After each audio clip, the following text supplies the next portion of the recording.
Hələ yaşı 5-dən çox değildi ki, anası Xədicə vəfat etdi.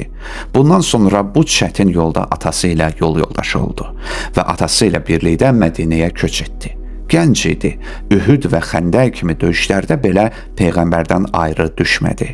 Bəzən o döyüşçüləri yemək azuqəsi ilə təmin edir, bəzən də döyüş meydanlarında yaralanmış kəslərə tibb bacısı kimi qulluq edirdi. Artıq İslam genişlənməkdə idi və Həzrət Məhəmməd get-gedə ərəblərin arasında tanınmış şəxsə çevrilirdi. Bununla belə Fatimə gəldikdə Peyğəmbər ehtiram əlaməti olaraq ayağa qalxar, əlindən tutar və onu öz yerində əyləşdirərdi. Bu ərəfələrdə Qureyşin bir çox adlı sanlı və zəngin şəxsləri, həmçinin Əbdürrəhman ibn Avf, Əbu Bəkr və Ömər ibn Xəttab kimi şəxslər ona elçi düşdülər. Lakin Həzrət Məhəmməd onların istəyinə mütəmadi olaraq bir cavab verirdi. Fatimənin izdivacı səmavi bir əmrdir və Allahın hökmünə ehtiyac duyur. Amma Allah Fatimənin qəlbinə Əlinin sevgisini saldı. Əli öz ömrünü yeni formalaşan İslamı müdafiə etməyə sərf etmişdi. Buna görə də evlənmək üçün onun bir qılınc və bir zirəhdən başqa heç nəyə yox idi.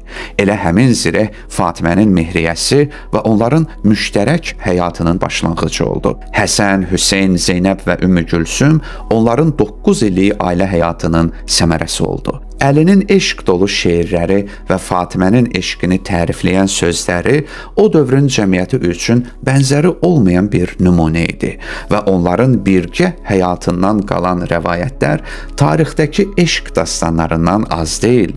Əli Fatimə ilə 9 illik həyatının gedişində bəzən Peyğəmbərlə yanaşı döyüşlərdə iştirak edir, bəzən də əkinçilik və quyu qazmaqla məşğul olur, habelə dolanışıq üçün az bir qazanca qənaət edirdi. Fatimə isə yenə də Əlinin böyük dəstəkçisi idi.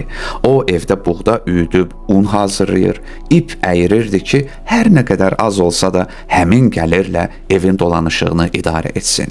Xeybərin fəthindən sonra Yəhudilər sülh bağlamaq istədilər. Fədək ki, çox geniş xurma bağlarına malik idi, Peyğəmbərə xoş niyyətlərinin nişanəsi olaraq onu hədiyyə etdilər. Peyğəmbər də vəfatından 4 il əvvəl onu Həzrət Fatiməyə hədiyyə etmişdi. Fatimə fədəyin xurma gəlirindən bir qismini özü üçün ayırır, qalan hissəsini isə yoxsullara, habelə Mədinədəki kimsəsiz qadınlara sərf edirdi. İndiki yaşayış şəraitləri yaxşılaşmışdı. Fatimə daha çox asudəliklə şəhərin qadınları üçün dərs keçməyə vaxt ayıra bilirdi. Hətta Salman, Əbu Zər və Miqdad kimi kişilər də onun yanına gəlir və suallarını Fatimədən soruşurdular.